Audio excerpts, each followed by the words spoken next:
اعوذ باللہ من الشیطان الرجیم بسم اللہ الرحمن الرحیم افغیر دین اللہ یبغون وَلَهُ أَسْلَمَ مَنْ فِي السَّمَاوَاتِ وَالْأَرْضِ طَوْعًا وَكَرْحًا وَإِلَيْهِ يُرْجَعُونَ۔ سورہ آل عمران آیت نمبر 83۔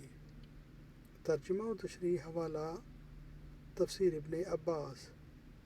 افغیرہ کیا، دین اللہ تعالیٰ، یبغون وہ ڈھونڈتے ہیں، وَلَهُ اور اس کے لیے، اسلم فرما بردار ہے، من جو فی میں، سماوات آسمانوں، والارض اور زمین، طوعاً خوشی سے، وکرہاً اور ناخوشی سے، وإلیہ اس کی طرف، یرجعون وہ لوٹائے جائیں۔ کیا یہ کافر اللہ کے دین کے سوا کسی اور دین کے طالب ہیں؟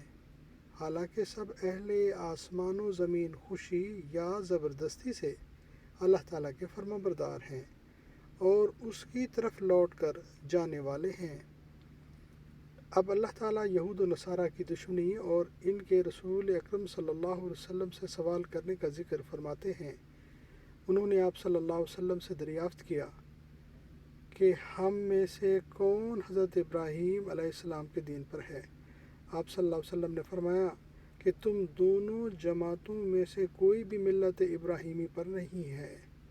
وہ بولے، ہم آپ صلی اللہ علیہ وسلم کی اس بات سے راضی نہیں ہیں۔ اس پر اللہ تعالیٰ نے ارشاد فرمایا کہ کیا اس دین اسلام کے علاوہ اور کسی طریقہ کو چاہتے ہیں؟ حالانکہ توحید اور اسلام کے سامنے تمام فرشتے اور مومنین سر جھکائے ہوئے ہیں، تمام آسمانوں والے بخوشی اور زمین والے زبردستی، اور یہ معنی بھی کیے گئے ہیں کہ اخلاص والے لوگ خوشی خوشی اور منافق بے اختیاری سے اسلام میں داخل ہوئے، وہ بے اختیاری کے ساتھ سر جھکائے ہوئے، اور مرنے کے بعد سب اسی کی طرف لوٹائے جائیں گے۔ اب اللہ تعالیٰ اسلام کی حقیقت کو واضح فرماتے ہیں تاکہ ان لوگوں کو اس کی طرف رہنمائی ہو۔ صدق اللہ العظیم۔ اللہم صلی علی محمد وعلی آل محمد کما صلیت علی ابراہیم وعلی آل ابراہیم انک حمید مجید۔